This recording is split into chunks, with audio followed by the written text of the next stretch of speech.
Hello friends, welcome to yet another exciting session of Wisdom Zone, and this is Shubro. And I'm quite sure you have already guessed it. Today I have the 10th session of English conversation practice, and today I'm gonna discuss 20 powerful action verbs, and you can use all these powerful action verbs and practice your English conversation, and they are quite imperative for English conversation. So it is my earnest request to all the viewers.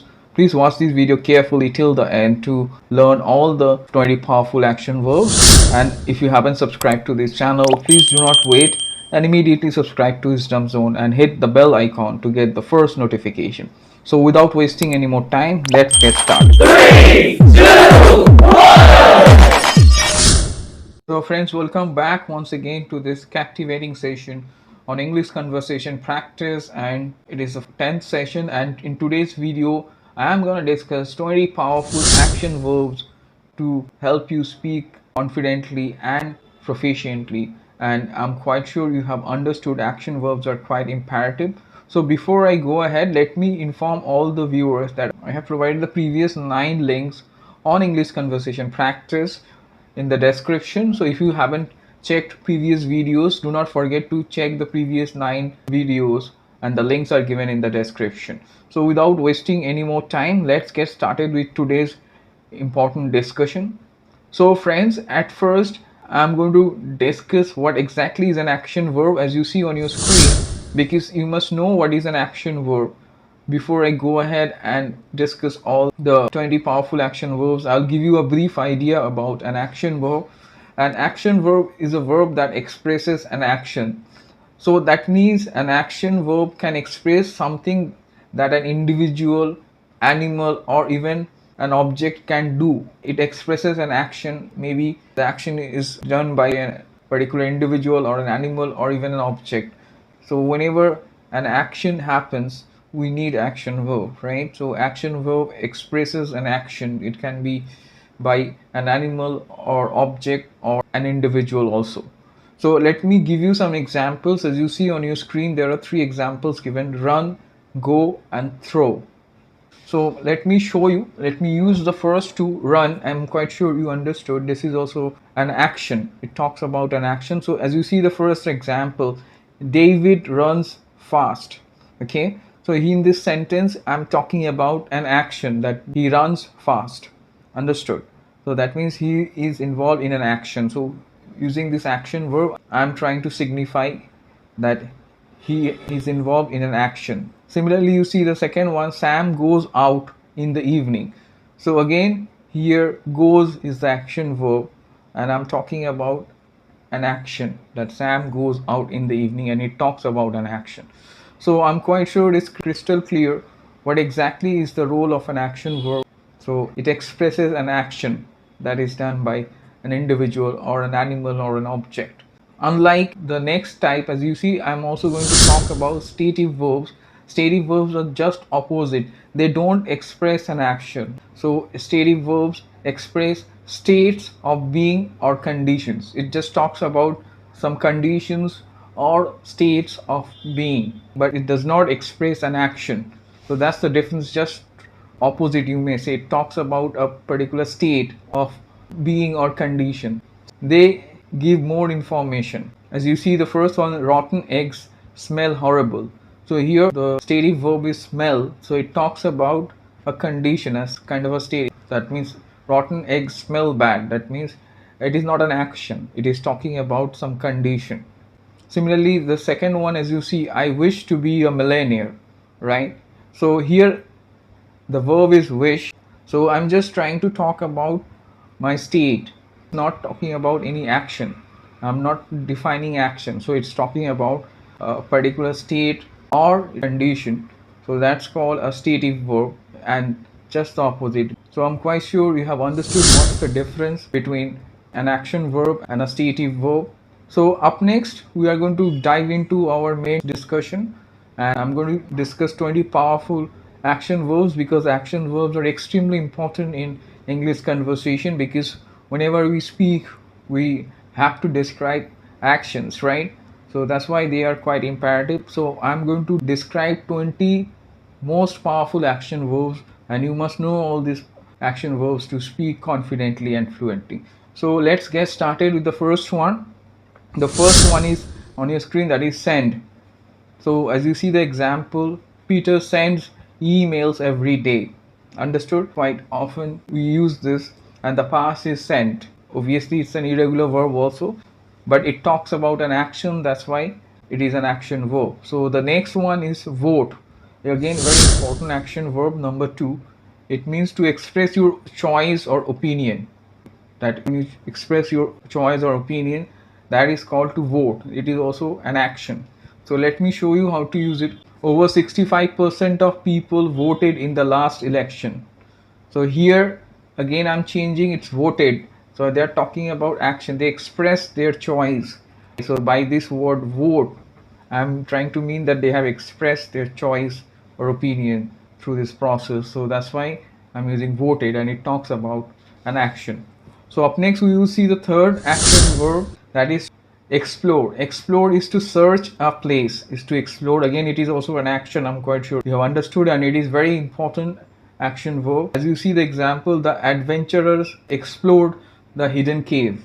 So that means they searched the hidden cave. I'm quite sure it's crystal clear. The adventurers explored the hidden cave. That means they tried to search the hidden cave. So I'm quite sure it's clear, and here I'm also talking about an action. It's very much required to talk about something you want to search, especially a place.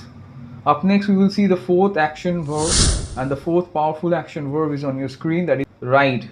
Ride is to sit on a horse, bicycle, etc. and travel on it while controlling it. So that's called ride. But let me remind you that we do not use ride in case of four-wheeler or a vehicle.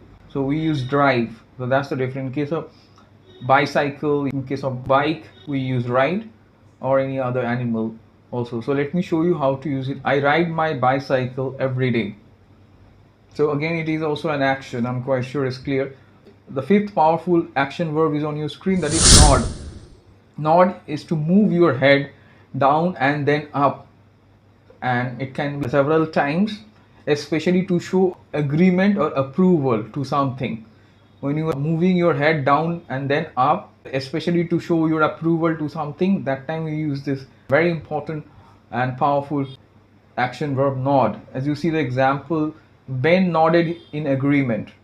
So up next we will see the sixth powerful action verb on your screen, that is tumble. Tumble means fall suddenly. To fall suddenly is called tumble. Again, I hope you understood, it is also a very powerful action. He tumbled down the stairs. That means he fell down the stairs suddenly. So I'm quite sure it's crystal clear. Up next, let's concentrate on the seventh powerful action verb, that is stroll. Stroll is to walk in a slow, relaxed way. A casual walk is called stroll. So it is also a very important action. So let me show you how to use it. Mr. Smith strolls every evening. Okay, that means he goes for this walk every evening. Up next we will see the eighth one, that is plant. Plant is to put a plant or seed into the ground so that it will grow. That is called plant. So it is used as a verb here, and it is also an action verb. I'm quite sure it's clear. So let me show you how to use it. She planted some saplings in her garden. Saplings means small trees. They are called saplings. Next, let's concentrate on the next one, that is number 9, that is unlock. Unlock is also a very powerful action verb. It means to open something that is locked. So that's called to unlock. So let me show you how to use it. He used his duplicate key and unlocked the door. So I'm quite sure it's clear. This is a very important action verb. Please remember and incorporate it. He unlocked the door using his key. So like this way you can use this important action verb. Up next we will see the 10th one, that is fumble. Fumble is to do something awkwardly. That's called fumble. So as you see the example, he fumbled in his pocket to find some cash. So when you do something awkwardly in a clumsy manner, so that's called fumble. Very important and powerful action verb. So let me read out the example once again. He fumbled in his pocket to find some cash. Up next we will concentrate on the 11th powerful action verb, that is mutter. Mutter means to say something in a low voice that is not easy to hear, and you also use murmur or whisper. Let me show you how to use this powerful action verb. The teacher asks the students to stop muttering and speak up. So I'm quite sure it's crystal clear. Up next we will see the 12th powerful action verb is on your screen, that is leap. Leap means to make a large jump is called to leap. So as you see the example, the cat leaped over the door to catch the mouse. That means it jumped suddenly to catch the mouse. Again, it's a very powerful action. So up next we are going to see the 13th one, that is wriggle. So this is also a very powerful action verb. Wriggle means to twist your body, especially it is used in case of some animals, reptiles. So as you see the example, the black cobra wriggled and started moving forward. So I'm quite sure it's crystal clear. That means it twisted its body and started moving forward. So it's a very important and powerful action verb. Try to remember it, and it's used very effectively, and try to incorporate it. Up next we will focus on the 14th one, which you see on your screen, that is exit. Exit is used here as a powerful action verb. It means to leave a place. So let me show you how to use it as an action verb. We quickly exited as soon as the show was over. So I'm quite sure it's crystal clear. That means we quickly left that place as soon as the show was over.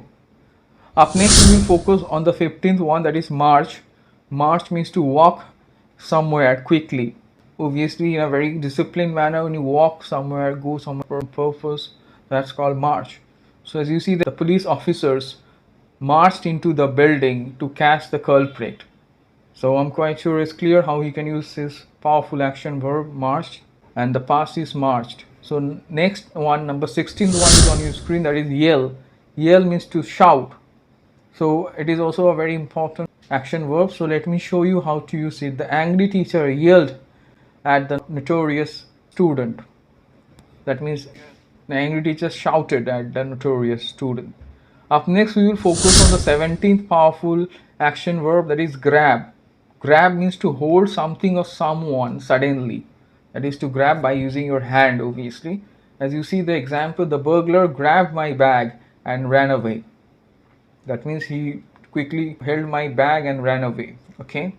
So up next we will turn our attention towards the 18th powerful action verb, that is administer. Administer is to control or manage the affairs of a company, organization. So that's called to administer. That means to control or manage the affairs, matters of a company, organization, or it can be a nation also. So let me show you how to use it. The provident funds are administered by nationalized banks. Okay, that means they are controlled and managed by nationalized banks. Up next we will turn our attention towards the 19th powerful action verb, that is delegate. Delegate is to assign a task or responsibility to someone. Okay, that means to allocate or assign or give a particular responsibility or task to someone. So let me show you how to use it. As you see the example on your screen, my boss has delegated a new assignment to me. So I'm quite sure it's clear how to use this powerful action verb. And the last powerful action verb I'm going to discuss is on your screen, that is generate. It's again very important and powerful action verb, and you should try to use it. It means to produce or create something. That's called to generate. So let me show you how to use it. The new policy has generated a lot of revenue. That means it has produced or created a lot of revenue. So I'm quite sure you have understood all the 20 powerful action verbs I have discussed. They are extremely useful, and you can use them in your everyday English conversation to speak confidently and fluently. So try to incorporate them and use them in your everyday conversation to sound proficient. And obviously if you get time, please go through the examples again and again and make sentences and comment below. And I'm quite sure you like this video also, like my other videos. And it is my earnest request to all the viewers, once again, if you haven't subscribed to this channel, please do not wait, friends. Immediately subscribe to Wisdom Zone and hit the bell icon to get the first notification of this type of informative video. So stay tuned for further informative videos, and do not forget to like, share, comment and subscribe to Wisdom Zone.